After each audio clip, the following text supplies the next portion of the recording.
Hi friends, നമുക്കിന്ന് ബിഗിനേഴ്സിന് വേണ്ടിയിട്ടുള്ള ഒരു കേക്ക് റെഡിയാക്കി എടുക്കാം. അപ്പോൾ എത്ര കേക്ക് ഉണ്ടാക്കാൻ അറിയാൻ പാടില്ലാത്തവർക്കും അല്ലെങ്കിൽ കേക്ക് ശരിയാവാത്തവർക്കും ഒക്കെ ഉണ്ടാക്കാൻ പറ്റിയ ഒരു കേക്കാണ് കേട്ടോ ഇത്. ബിസ്ക്കറ്റ് കേക്കാണ്. 3 ഇൻഗ്രീഡിയൻസിന്റെ മാത്രമേ ആവശ്യമായിട്ടുള്ളൂ. അപ്പോൾ ഈ കേക്ക് ഉണ്ടാക്കുന്നത് എങ്ങനെയെന്ന് നോക്കാം. അതിന് വേണ്ടിയിട്ട് ഞാനൊരു കടായി സ്റ്റൗവിൽ വെച്ചിട്ടുണ്ട്. ഇതിലേക്ക് ഒരു വയർ റാക്ക് വെച്ച് കൊടുക്കാം. എന്നിട്ടിത് മൂടി വെക്കണം. ഇങ്ങനെ മൂടി വെക്കാം. അപ്പോൾ ഇതിന്ന് ചൂടാവട്ടെ. അപ്പോൾ ആ സമയം കൊണ്ട് നമുക്ക് കേക്കിന് വേണ്ടിയിട്ടുള്ള ബാറ്റർ റെഡിയാക്കി എടുക്കാം. അപ്പോൾ ബാറ്റർ റെഡിയാക്കുന്നതിന് മുന്നേ തന്നെ നമുക്ക് കേക്ക് ടിൻ ഒന്ന് റെഡിയാക്കി വെക്കണം കേട്ടോ. അപ്പോൾ ഞാൻ ഇതിനകത്ത് കുറച്ച് ബട്ടർ തേച്ച് കൊടുത്തിട്ടുണ്ട്. ബട്ടറോ ഓയിലോ എന്തെങ്കിലുമൊക്കെ ഒന്ന് തേച്ച് കൊടുത്തേച്ചാൽ മതി കേട്ടോ. വെളിച്ചെണ്ണ ഉപയോഗിക്കരുത്, ബാക്കി ഏതോ ഓയിൽ വേണമെങ്കിലും എടുക്കാം. അപ്പോൾ ഇതിങ്ങനെ തേച്ച് കൊടുത്തിട്ടുണ്ട്. അപ്പോൾ ഈ ബിസ്ക്കറ്റൊക്കെ ഒരു മിക്സിയുടെ ജാറിലേക്ക് ഇട്ട് കൊടുക്കാം. ഞാനിവിടെ ബോർബോൺ ബിസ്ക്കറ്റാണ് എടുത്തിരിക്കുന്നത്. അതൊരു 150 ഗ്രാമിന്റെ ബിസ്ക്കറ്റാണ്. ഏകദേശം ഒരു 14 എണ്ണം ഉണ്ട് കേട്ടോ.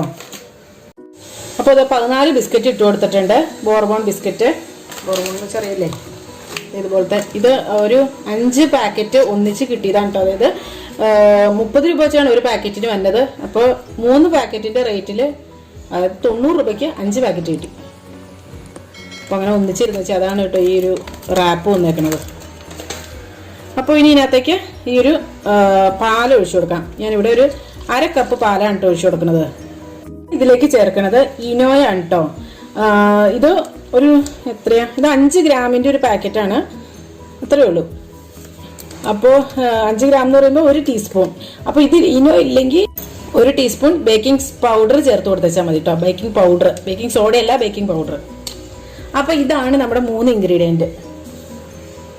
ഇനി ഇത് നല്ല പോലെ ഒന്ന് അടിച്ചെടുക്കണം. ഇനി അരച്ചെടുത്തത് നമുക്ക് പെട്ടെന്ന് തന്നെ കേക്ക് ടിന്നിലോട്ട് മാറ്റാം.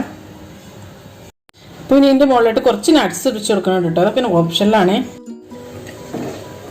അപ്പോൾ ഇനി ഈ കേക്ക് ടിൻ ഈ ഒരു ഇതിനകത്തേക്ക് ഇറക്കി വെക്കാം കേട്ടോ. നമുക്ക് ഇനി ഇത് മൂടി വെച്ച് ബേക്ക് ചെയ്തെടുക്കാം.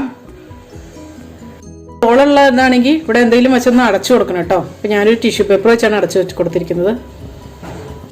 ഇതിപ്പോൾ ഒരു 20 മിനിറ്റ് കഴിഞ്ഞിട്ടുണ്ട് കേട്ടോ.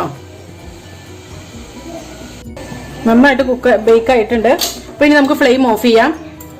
എന്നിട്ട് പെട്ടെന്ന് തന്നെ ഇതിൽ നിന്നെടുത്ത് മാറ്റാം കേട്ടോ. ഇതാ ഇപ്പോൾ കേക്കിന്റെ ചൂടൊക്കെ ആറിയിട്ടുണ്ട്. ഇനി കേക്ക് ടിന്നിൽ നിന്നും ഈ കേക്ക് വിടിയിച്ചെടുക്കാം.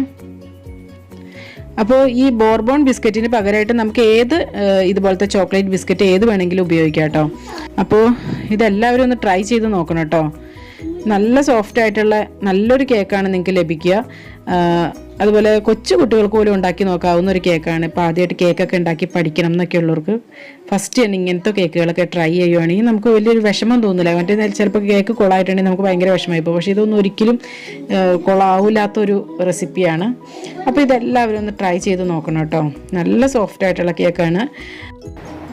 അപ്പോൾ നമ്മുടെ ചാനൽ ഇതുവരെ സബ്സ്ക്രൈബ് ചെയ്യാത്തവർ പ്ലീസ് ഒന്ന് സബ്സ്ക്രൈബ് ചെയ്ത് സപ്പോർട്ട് ചെയ്യണേ. അപ്പോൾ നല്ലൊരു റെസിപ്പിയുമായി വീണ്ടും കാണാം. എല്ലാവർക്കും നല്ലൊരു ദിവസം ആശംസിക്കുന്നു. Thank you for watching Aisha's creations.